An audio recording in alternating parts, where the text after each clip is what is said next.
you people back in the Shire, turn your porch lights off because we're coming home with a trophy.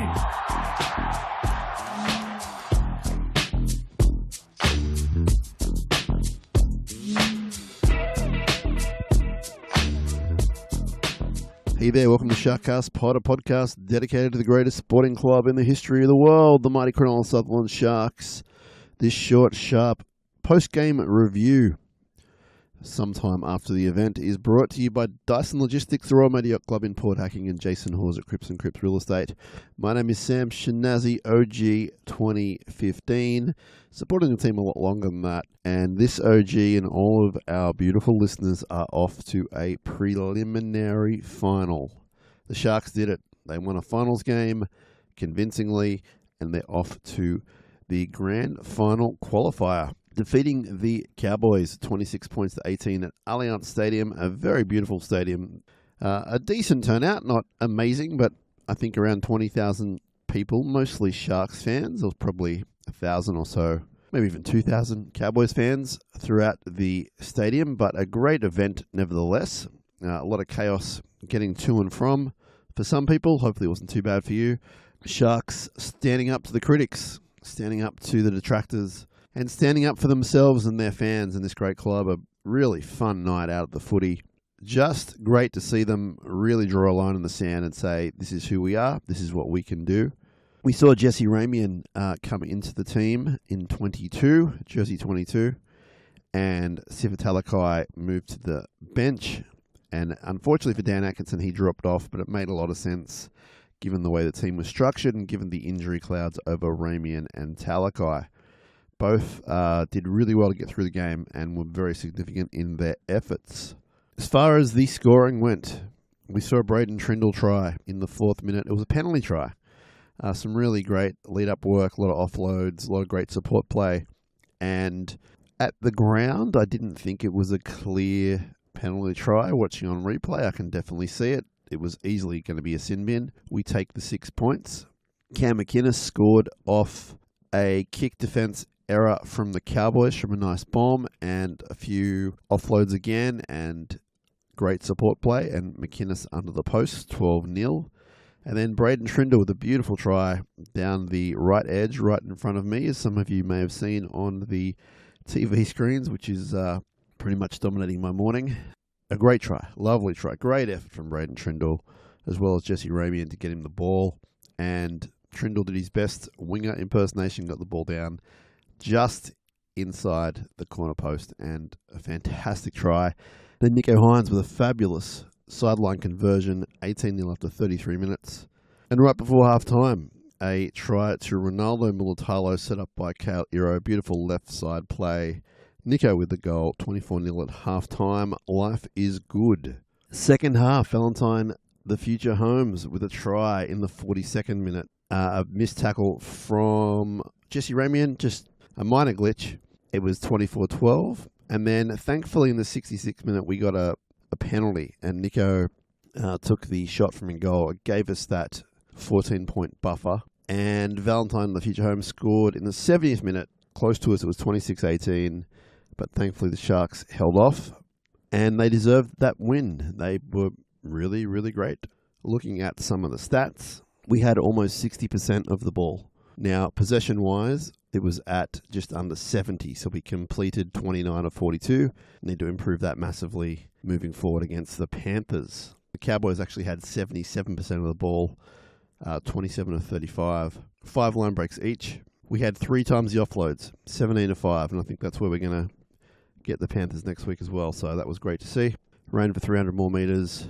We missed 35-ish tackles, that's TBC. Once we double-check that. Not many penalties in the game. We won the penalty count 3-1, and we also got 1 set restart. 12 errors for the Sharks, and kicked about 100 more meters as well in general play. So, really intriguing game. It was very noticeable in the first few sets that our forwards weren't doing much running, and it wasn't, I don't think, them being lazy or anything. The backs kind of took it upon themselves to really get the ball and move forward, and that was interesting.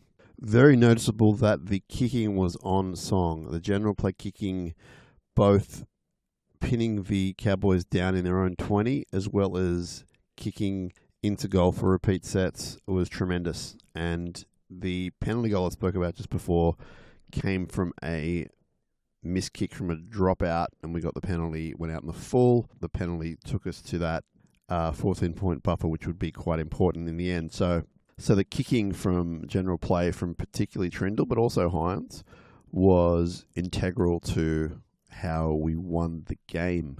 We had at least one blown try in the first half, then 2 disallowed tries throughout. So 3 tries, really, we should have scored more. That's why I thought we were clearly the better team, more dominant team. The Cowboys came back to get us in the second half. There was a stretch there when we were all a little bit worried. I thought some of the replacement middles for us were not going as well as the starting pack, and I think that was a little bit of a change in play. But then when McInnes, Rudolph and Kafusi came back on, we were super strong in the middle and we shut out the game. So something to watch for next week, that's for sure. We're going to need our middles in particular to absolutely destroy, and we'll get to all that, of course, throughout the week. We're going to have a big week, all being well, on the podcast. Obviously, it's a prelim, so we're going to go pretty nuts, or as nuts as we can, at the very least. A quick shout out to everyone we met last night. I was hanging out with some SharkCasters like Kieran and Josh, and we saw Cam and Jardine. It was very, very cool. But we met a lot of people, and a lot of people came up to us and said hello, and are you the podcast guys? So it was really nice to continue to meet people, and people we hadn't met before who listen to the show. So if you're some of those people, thanks so much. We certainly appreciate it. Going through our individual performances, and I'm about to sink my teeth into the rewatch and do a lot of work on that. But based on what I saw last night, Will Kennedy, pretty strong game. Ran for about 150 metres with 1 line break and was pretty safe under the high ball. There was one that he let go, but overall, I thought Will Kennedy was really good. Sione Katoa was immense, ran for almost 200 metres. He had the one error from the kick, which led to the try, so no excusing that. But as far as his offense and most of his defense as well, that was pretty good. And don't forget, he's coming back from a injury he had last week during the game, so he probably wasn't 100% fit throughout the week. Speaking of that, Jesse Ramian, an epic performance for over 130 run meters, a lot of tackle busts, and just his usual strong self. Again, he had a missed tackle on a try against Valentine Holmes, but he's not the first one who's going to concede one to Val, and it was just one of those moments. He had a really great game. I really respect the effort he put into play, and hopefully he'll be all right to play in the prelim. I thought Kale Iro overall was terrific. He ran for about 150 metres and defensively was really strong.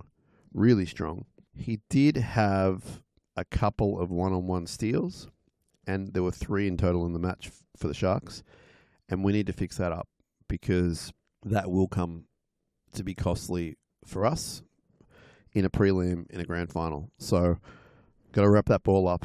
And I know he was very excited. We got the ball. He was making meters, but you just got to hold that ball and not let that happen.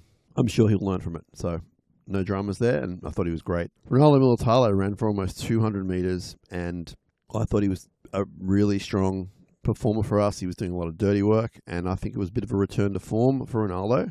Man of the match, Braden Trindle, 2 tries, 2 line break assists, over 600 kick meters, 4 forced dropouts. Absolutely epic. Defensively strong, and absolutely turned the game for us. We spoke to him during the week. He said he was still trying to repay his teammates for what he did earlier in the year, and I think that he already did that before the game, but he was certainly after the game. He's paid them back. So keep doing what you're doing, and I keep saying it. I think Trindle's going to be one of these players that just keeps surprising us.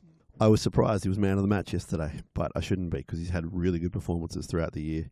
Man of the moment, shall I say, Nicho Hynes, 5 from 5 in conversions, ran for over 50 metres, made 23 tackles, and kicked 6 times in general play for over 200 metres. Defensively, good effort, and I thought highly involved, not in the way that Trindle was, but I thought given the week he's had, it was a great effort, and really happy for him. Good to see him smile. And there should be no doubt that this guy is a Shark and wants to be a Shark, and I feel like he's always going to do his best to get up to be the player that we want him to be and needed to be. He wasn't man of the match last night, but he did everything he had to do, and that's a really good sign. And for all the crap he's been through this week, which in my opinion was vastly over the top, I was very happy for him and for those around him and the club, because it was a great effort from Nico, and he was professional all week. And I cannot state it enough, he's absolutely up for criticism like any other player in this club. But what went on was, again, I'll use the word vastly over the top, and well done to him for bouncing back. Toby Rudolph, fantastic game, ran for over 140 metres, 25 tackles, and was really dominant in what he did. His last stint, I think it was just epic, so we need that against Penrith. Blake Brayley, great game, ran 6 times for 60 metres, made 41 tackles, and was involved in everything, as you can imagine. Oregon Kafusi, the stats aren't amazing, but I thought what he did was good enough. We're going to need to see more against Penrith, but I thought he had a good game. Britt Nickera, some really key moments. That run in the second half down the side kept us with the momentum, and I thought Britt was terrific, and I thought Teague Wilton was terrific as well, 120 metres. I thought they were both pretty fired up for the game, level-headed, hard in defence, and key figures. These second rows are key figures in our team. Cam McInnes got a try, beautiful try, in an almost Luke Lewis moment in the first half, I think it was. Was it towards the start of the game? And he could have scored, could have done double movement, but he just held on as the mature footballer that he is and kept the play going. Great captain's knock. Ran for over 100 metres, and good performance from Cam McInnes. Talaka off the bench had some really good runs. Probably had the fewest minutes out there, but he was injured, so he played injured, and it was noticeable when he came on. A couple of great bumping runs. Jack Williams did nothing wrong. Ran for about 90 metres, made 20 tackles. Royce Hunt, some powerful runs. Thought he had a try, disallowed. I was worried Royce was going to get caught out in the middle during that comeback from the Cowboys, but he did well. He managed to not be the guy that would concede live breaks and that kind of thing, and I think Royce had a strong game in the short stint he was in, but we need more against Penrith, but he did the job. I thought tall Tom Hazelton was terrific as well. He ran for almost 100 metres, and he looked like a bit like the older Tom from earlier in the year when he was a bit more free running and dominant, and the crowd rose every time he got the ball. I think it really spurred him on, and I thought Tom played a really good role for us. No real complaints at all. I know there was a couple of lapses where we let the Cowboys in, but I mean they're a pretty good team. So to win by 8 points against them, I'll take it. Definitely things to work on, definitely things to fix. But to put in that performance when everyone except for the Sharks fans, although not all Sharks fans, were basically watching and waiting for you to fall. Terrific performance by the club. Great performance by the club. We march on to Penrith, and that is going to be epic. And I know already we are major underdogs. I get it. I agree with it. Doesn't mean we can't win. So stay tuned for SharkCast Pod on how we're going to beat the Panthers next week. Crowd atmosphere was really good. Both sets of fans brought it. The Cowboys fans let us know they were around, and the Sharkies fans thankfully overcame that and found their voice, and it was a pretty good atmosphere. A great atmosphere post-game. Went to a local establishment to the stadium. Had a great time there for a little while, kicked on a little bit, and had a few celebration drinks. And yeah, Sharks fans were around. It was great. I can tell you that as I record this, the Flegg team have proceeded to the grand final. So that's a team already in the grand final. Jersey Flegg, great stuff. We'll see what happens with the other teams performing this weekend, although we know the NRLW team did lose. We're waiting to hear about other results. Jets is happening right now. And the big one, in my eyes, NRL, got the job done. We're off to a prelim. Playing Penrith, not sure where, not sure when, but the options are pretty limited. Obviously Friday or Saturday. You would think the Homebush Stadium, but there's a little bit of talk about the Parramatta Stadium as well. But we'll see. We'll see what happens. Either way, we're going. We're locked in. It's fantastic. Nerve-wracking. Last night was pretty nerve-wracking. It's been a hectic week. And yeah, again, thanks to particularly to Josh and Kieran, who I know are listening. Just really great companions to be around. So I appreciate that, and everyone who we hung out with as well. Thanks for your hospitality and your great chats. We'll talk to you soon. I love this club. Thanks for letting me be a podcast guy. Appreciate it. Up Cronulla. We are off to a prelim. Let's go.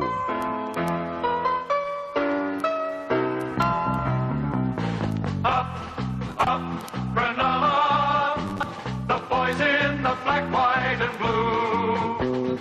Up, Cronulla, name of the Sharks with you. Sharks, forever. Go out and play without fear. Now's the time to see good football, for the Sharks are here.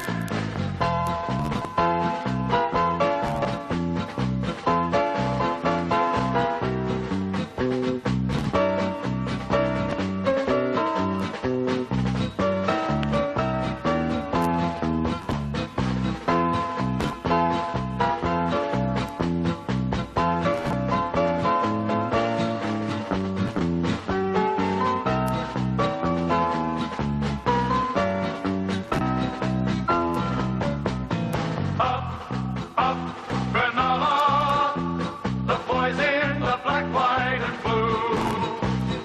Up, Cronulla, name of the Sharks with you. Sharks, forever. Go out and play without fear. Now's the time to see good football.